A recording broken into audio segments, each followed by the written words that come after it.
कुंभ का मालूम है? कुंभ शुरू हो रहा है 13 तारीख से। क्या होता है कुंभ? क्यों मनाया जाता है?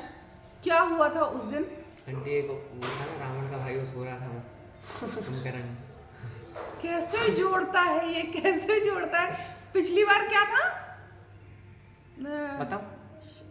जब इसने नंदी नंदन क्या था वो, अभिनंदन, अभिनंदन को इसने नंदी से जोड़ के बोल दिया था। इस बार कुंभ को कुंभकर्ण से जोड़ दिया। अलग है क्या? नहीं है सेम?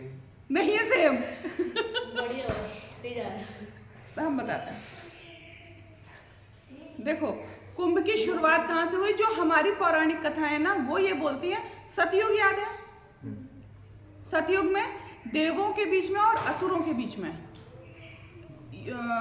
जब समुद्र मंथन हुआ था, समुद्र मंथन मालूम है? जिसमें से विष भी निकला था, शंकर जी ने पिया था, और अमृत निकला था। अब अमृत देवताओं को भी पीना था और असुरों को भी चाहिए था, उन्हें भी अमर होना है। जो भी अमृत पिएगा वो अमर हो जाएगा। तो देवताओं ने उसको लिया और लेकर असुरों से लेकर भागने लगे, असुरों से बचकर भागने लगे। असुर पीछा कर रहे थे। अब कोई भी चीज़ अगर भरी होगी, वो जो गागर थी वो भरी हुई थी, लेकर चलोगे तो वो छलकेगा।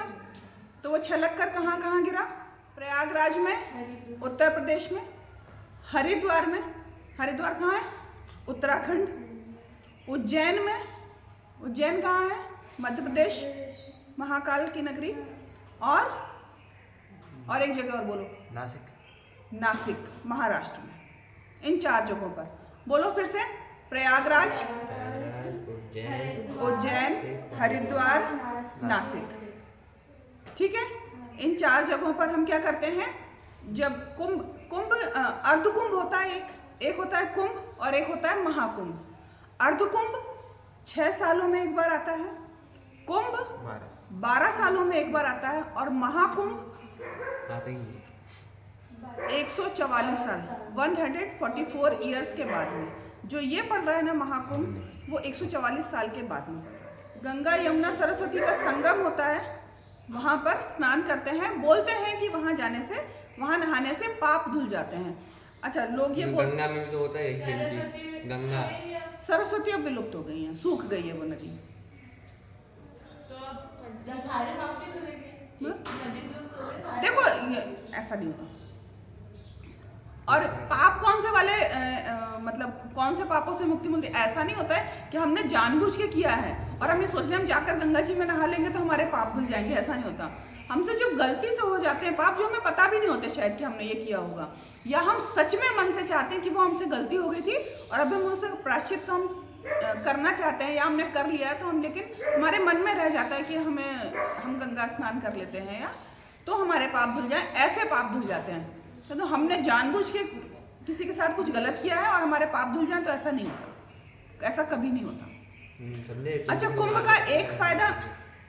का एक फायदा ये भी है कि इसमें क्या होता है ना, जो अलग अलग भाषाएं बोलने वाले लोग हैं, अलग अलग रूप रंग के लोग हैं, अलग अलग प्रदेशों के लोग हैं। जैसे भारत में कितने सारे प्रदेश हैं?